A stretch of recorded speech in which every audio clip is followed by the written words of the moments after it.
आज 27 फरवरी का दिन है और 27 फरवरी वर्ल्ड एनजीओ डे जो है वो सेलिब्रेट किया जाता है, यानी कि गैर सरकारी तंजीमों का दिन मनाया जाता है। आज के दिन का मकसद ही तमाम गैर सरकारी और गैर मुनाफा बख्श तंजीमों और उनके पीछे ऐसे मौजूद लोग जो कि उनकी काम कर रहे हैं एनजीओ से रिलेटेड, उनकी हौसला अफजाई करना है, उनकी एफर्ट्स को एक्नॉलेज करना है। और इसी हवाले से एक बहुत अहम मामला ऑटिज़म केयर एंड रिहैबिलिटेशन की रूह रवां डॉक्टर मारिया काज़मी साहबा आज हमारे साथ मौजूद हैं। बहुत ज़रूरी है एक तो ये भी जान लेना कि ये चीज़ क्या है, वी ऑल नो, लेकिन इसकी एक्सेप्टेंस ये सबसे बड़ा प्रॉब्लम है। तो डॉक्टर मारिया से बात करते हैं। अस्सलाम वालेकुम। सबसे पहले तो ma'am thank you so much for your time, बहुत शुक्रिया आपका। एक तो obviously please talk us through about your NGO as well. कब से काम कर रहे हैं, कितने बच्चों को अब तक केटर कर चुके हैं, पहले तो ये बताइए। और मैम इसमें थोड़ा सा एक सवाल और मैं ऐड ऑन करना चाहूँगी कि लेमैन को, बहुत सारे लोगों को तो ये ऑटिज़म का पता ही नहीं है कि ऑटिज़म कोई लफ्ज़ एग्जिस्ट भी करता है। तो अगर आप वहाँ से शुरू करें, आप एनजीओ का बताने के बाद कि ऑटिज़म बेसिकली है क्या चीज़, लोगों को इसके बारे में इतनी अवेयरनेस है नहीं। फ़र्स्ट ऑफ़ ऑल अस्सलाम वालेकुम, तमाम व्यूअर्स को भी मेरा बहुत बहुत सलाम।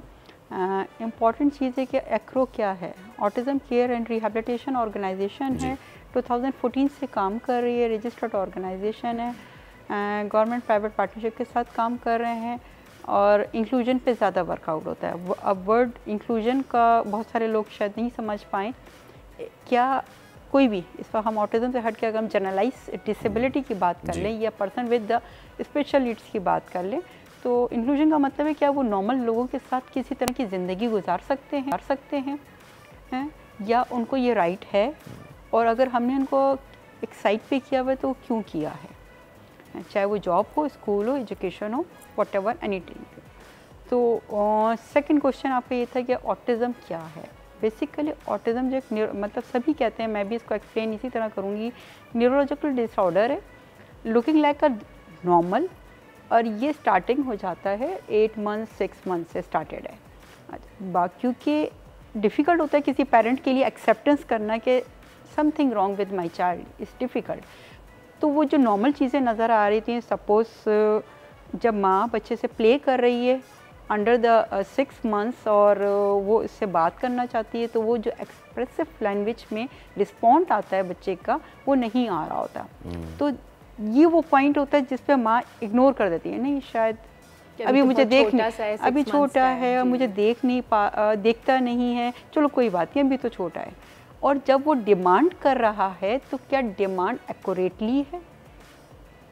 डिमांड में 6 मंथ्स की बेबी की क्या डिमांड होगी? फूड होगी या क्लीनिंग होगी, इसके अलावा कोई डिमांड नहीं है। या भूख होती है, या वही नीड होगी, भूख होगी, और अदरवाइज़ तो कोई और डिमांड हो नहीं सकती।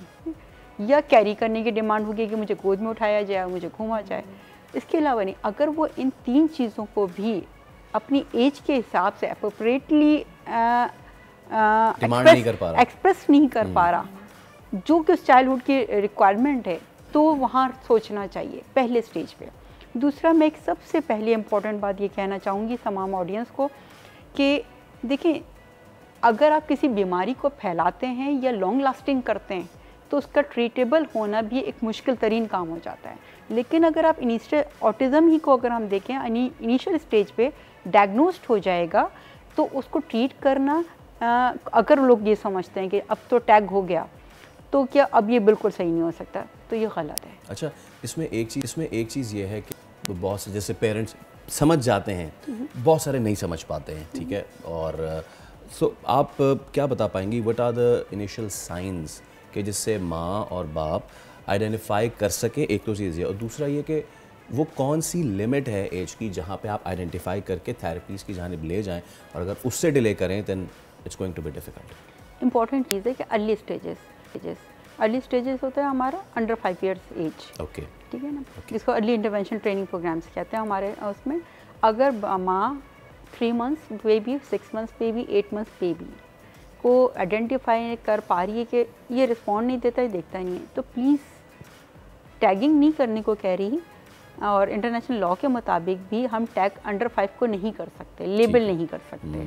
हमें पता चल रहा है वो ऑटिज़म है, हमें पता है, लेकिन they are looking like a normal.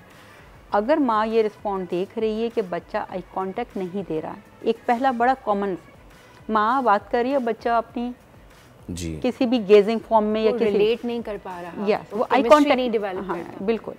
तो दूसरी चीज़ है कि अगर वो ये नहीं कर पा रहा, और दूसरा ये कि वो अपने नाम को आइडेंटिफाई करके रिस्पॉन्ड नहीं दे रहा। 2 मंथ्स का बेबी भी होता है तो आप उसको फर्स्ट डे जिस नेम से बुलाते हैं ना, my sweet baby, my cutie pie, मतलब इस तरह का कोई वर्ड अगर दे दिया, पेट नेम दे दिया, अब फिर कोई नेम आपने फर्स्ट डे ही रख दिया। अब अगर रख दिया है तो वो 2 दिन के अंदर उसको अंडरस्टैंड हो जाएगा कि आई एम अहमद, तो वो लुक फॉरवर्ड होगा, अहमद को बुलाया जा रहा है। और अगर वो नहीं कर रहा तो समथिंग रॉन्ग। मैम कितना अरसा बच्चे को ऑब्जर्व करें इस तरह कि अगर मैंने आइडेंटिफाई कर लिया कि बच्चा ऐसे कर रहा है तो मैं कितना अरसा उसको ऑब्जर्व करूँ और फिर डॉक्टर के पास लेके जाऊँ, खुदा न खास्ता अगर किसी बच्चे को इस तरह से हो रहा है तो? फर्स्ट ऑफ ऑल इसको जो गलती करते हैं लोगों का वो ये होता है कि वो पीड्स के पास ले जाते हैं, जो उसको पीडियाट्रिशियंस कहते हैं या हमारे बच्चों के डॉक्टर कहते हैं, हम उनके पास जाते हैं। उनके पास नहीं जाना चाहिए क्योंकि बच्चे को कोई फिजिकल इश्यूज़ के नहीं है, ना ही कोई अंदर हेल्थ इश्यूज़ हैं। उसके पास जाना चाहिए क्लिनिकल साइकोलॉजिस्ट, जो आपको बताएगी, जो आपसे क्वेश्चन करेगी और मेरे ख्याल में 2 से 3 घंटे अपने पास रखेगी और उससे खेलेगी। जब वो प्ले करेगी तो उसको आइडेंटिफाई होगा कि ओ ये तो अपने नेम को ही रिकग्नाइज नहीं कर पा रहा, ये तो कार को मैनिपुलेट नहीं कर पा रहा और कार को उठा के उसके टायर से व्हाटएवर एनीथिंग या थ्रोइंग कर रहा है, और कार को मैनिपुलेशंस ऑफ द कार जो है वो नहीं कर पा रहा। अच्छा। तो वहीं से हम स्टॉप कर देते हैं। अगर मेरे सिस्टम पर कोई आता है तो मैं अंडर 5 को कभी भी लेबल नहीं करती। ठीक है। मैं एक वर्ड कहती हूँ, your child need early intervention training program. आपके बच्चे को सिर्फ ये ज़रूरत है। और मेरे बहुत सारे ऐसे केसेस हैं जो इंटरनेशनल मार्केट में भी गए, जिनको आप अर्ली डिटेक्ट कर लेते हैं और उसके बाद अर्ली इंटरवेंशन ट्रेनिंग दे देते हैं, तो उसके बाद वो एक नॉर्मल ज़िंदगी में, मैं हरगिज़ ये नहीं कह रही कि 100% नॉर्मल हो जाते हैं, लेकिन एक्सेप्ट द सोसाइटी रोल में आ जाते हैं। स्कूलिंग में जाना, स्कूल की बात समझ लेना, परफॉर्मिंग, थोड़ी सी परफॉर्मिंग उनकी नॉर्मल स्टेज से थोड़ी सी बैकअप में होती है। ये यूँ समझ लें कि 5 साल के बच्चे की जो एज, मेंटल एज होनी चाहिए, वो उस बच्चे की नहीं होती। ओके, यानी कि इसमें 100% हम चलें कह दें, लेकिन कितना ज़्यादा क्या ऐसा हो सकता है कि अगर वो स्टडीज़ में ध्यान नहीं दे रहा तो हम उसकी तवज्जो किसी ऐसी तरफ डालें कि जहाँ पे वो फुल्ली उसको अंडरस्टैंड कर सके, तो देखने वाले क्या ये समझें कि खुदा न खास्ता हमारा बच्चा माशरे के लिए करामत नहीं, ऐसा तो नहीं हो सकता ना? They can learn it anything, it depends on the severity level. अगर इसमें लोग, जब भी मैं कहीं स्पीच दे रही होती हूँ तो क्वेश्चन ये होता है, आप ये कह रही है मेरा बच्चा नहीं, तो आपका बच्चा शायद 5 से 6 साल में आइडेंटिफाई हुआ होगा और चीज़ स्प्रेड कर गई होगी, या ख़तरनाक स्टेज आ गया होगा, या लर्निंग स्टेज, क्योंकि उसने इन्वायरमेंट से ज़्यादा चीज़, कोई ऐसी चीज़ नहीं जो अंदर बढ़ रही है, कोई ट्यूमर नहीं है जो इंक्रीज़ कर रहा है, वो एक लर्न बिहेवियर होता है जो इन्वायरमेंट से। फॉर सपोज उसने टैप करके फूड मांगने का तरीका मांग लिया, अब वो टैपिंग कर रहा है टेबल को, ओके, माँ समझ गई कि इसका टाइम है, फूड का टाइम है। अब अगर उसने लर्न कर लिया तो उसको डिलीट करके दोबारा ऑर्गेनाइज करने का नाम डिफ़िकल्ट टास्क है। एक बेबी को हम इन्वायरमेंटल लर्निंग नहीं करने देते जब वो अर्ली स्टेजेस पे आ जाता है। अच्छा मैम, आपने भी कहा कि क्लैरिटी कि कितना है, मतलब कि इसके स्टेजेस होते होंगे, इसके लेवल्स होते होंगे कि ये अर्ली स्टेज पे डिटेक्ट हो गया है और ये इसका जो है डेंजरस लेवल पर आ चुका है, तो चलें अर्ली तो डिटेक्ट हो जाए। अब जो डेंजरस लेवल है वो क्या है, और माँ को स्पेशली क्योंकि वो ही सबसे ज़्यादा सराउंडिंग्स में होती है, जो भी माँ है या कोई गार्डियन है, उनको किस तरह ऐसे बच्चों को हैंडल करना है, कितना, और उन्हें खुद कितनी हिम्मत से रहना है? देखिए, मैं फर्स्ट ऑफ ऑल यही कह दूँ कि ये ट्यूमर टाइप चीज़ नहीं है, ठीक है ना, तो जो वक्त के साथ इंक्रीज़ करेगी। अगर इसका सिर्फ एक ही स्टेज है, और ये ऐसा नहीं है कि मैं सपोज साल का बच्चा है और फर्स्ट स्टेज के ऊपर ही हम उसको कहें कि ये तो सीवियर है, ऐसा नहीं होता। सीवियरिटी इन्वायरमेंट से आती है।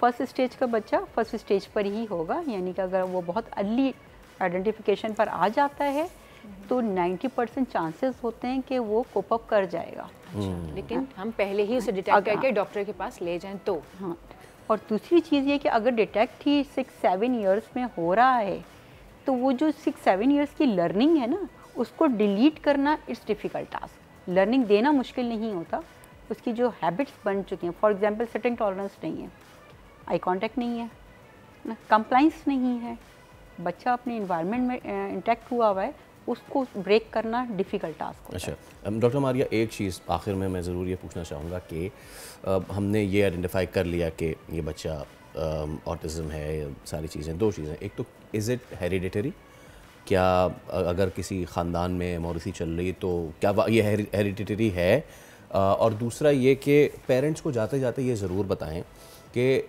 दिस इज़ कंट्रोलेबल, तो इसको एक्सेप्ट कर लें और एक्सेप्ट करने के बाद इससे फ़ाइट आउट करें, रादर देन शुतुरमुर्ग की तरह ज़मीन में गर्दन दे के सोचें कि नहीं ऐसा तो कुछ हुआ ही नहीं है। Please go on. नहीं देखिए, अगर पेरेंट डिनाइल स्टेज पे है तो मैं नहीं समझती कि चाहे वो ऑटिज़म हो या किसी तरह की भी चीज़ हो, वो डिनाइल पे कभी भी आप गॉड गिफ्टेड है, मिल गया। दूसरा आपका सवाल था कि आइडेंटिफिकेशन या what ever the causes, still पूरे वर्ल्ड में इसकी कोई कॉज आइडेंटिफाई नहीं हो सकी है और अभी तक 2 टीमें काम कर रही हैं, एक MMR की वैक्सीन पे काम हो रहा है, दूसरा जीन्स पे काम हो रहा है, लेकिन स्टिल कोई ये नहीं कह सकता अभी कि ये ऑटिज़म इस वजह से होता है। तो रीज़न आइडेंटिफाइड है ही नहीं अभी तक reason. So the best thing is to take it as a challenge, ये चीज़ें आप ओवरकम कर सकते हैं rather than denying it, right. ठीक है डॉक्टर मारिया काज़िम साहब, it was a pleasure ma'am having you, hosting you, और इसी तरीके से जिस तरीके से आप माशरे की बेहतरी के लिए काम कर रही हैं, इसी तरीके से करती रहिए। सब्सक्राइब करें और बेल दबाएं ताकि कोई खबर रह न जाए।